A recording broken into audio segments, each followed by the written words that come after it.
It's estimated that 1 billion people worldwide suffered from starvation in 2012. This means 1 person out of 7. However, our planet produces enough to feed its entire population. Hunger should therefore not exist.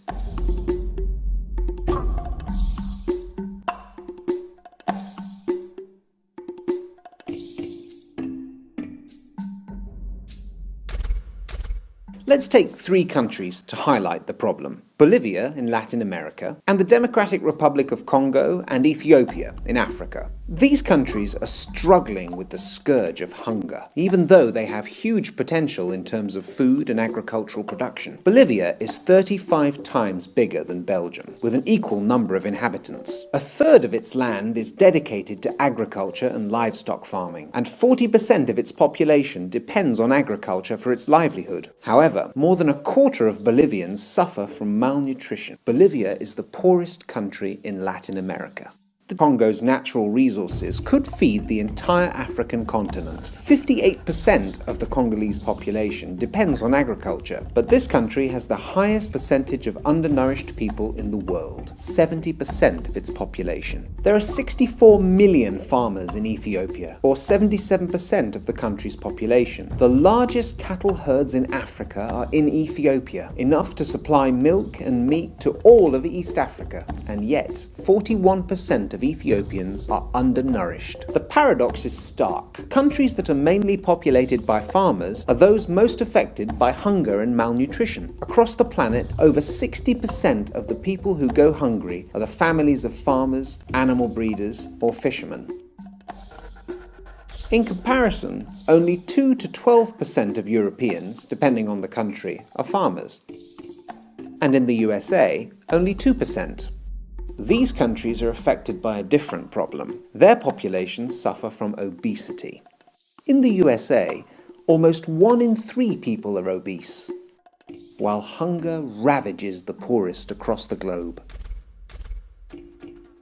How did we get to this point? The answer is not to say it's always been like this, nor can we lay the blame on wars or natural disasters, though they do make the lives of poor people much more challenging. No, it's mostly policies, in both the North and the South, which are the cause of this situation. Firstly, trade policies. With the reduction or even absence of taxes and quotas at borders, agricultural goods circulate increasingly freely between the markets of poor countries and rich countries. This is trade liberalization. Vast farm businesses from the north use tractors, mechanical equipment and fertilizers at affordable prices and receive financing and subsidies. Farmers in the south are poor and often have only their hands, some tools and a watering can when they're lucky enough to have access to water. They do not benefit from subsidies. They barely have access to fertilizers and quality seeds, and sometimes even their access to land isn't guaranteed. Take milk production, for example. An African cow produces 1 to 5 litres of milk per day, while a European cow produces between 25 and 30 litres. To allow farmers from North and South to compete in the same global market through free trade is like making a featherweight fight a heavyweight. Secondly, agricultural policies. In industrialized countries, agriculture developed through strong and ambitious policies that enabled countries to become self-sufficient, and even produce surpluses in some cases. In the USA, the budget allocated to American agriculture, which accounts for 1 to 2% of the country's population, is around 95 billion euros. In the EU, the Common Agricultural Policy, which still accounts for a large share of the European budget, is often the main source of revenue for farmers.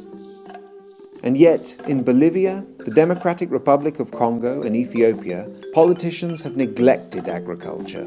Their governments dedicate little, if any, money at all to the agricultural sector, and farmers receive hardly any support.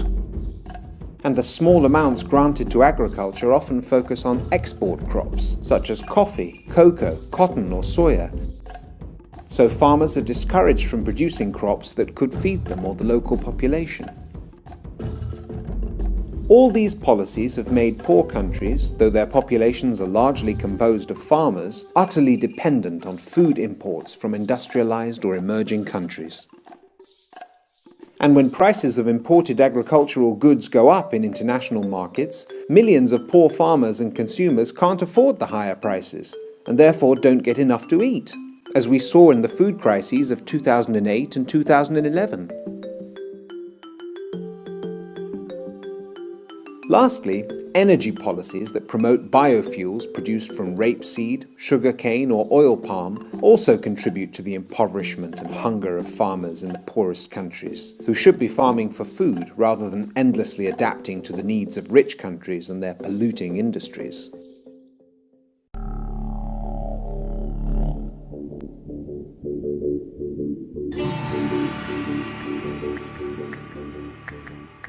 To end this paradox of hunger, farmers, who account for half the world's population, need to be encouraged and supported so they can feed themselves and their families. How can we help this to be achieved?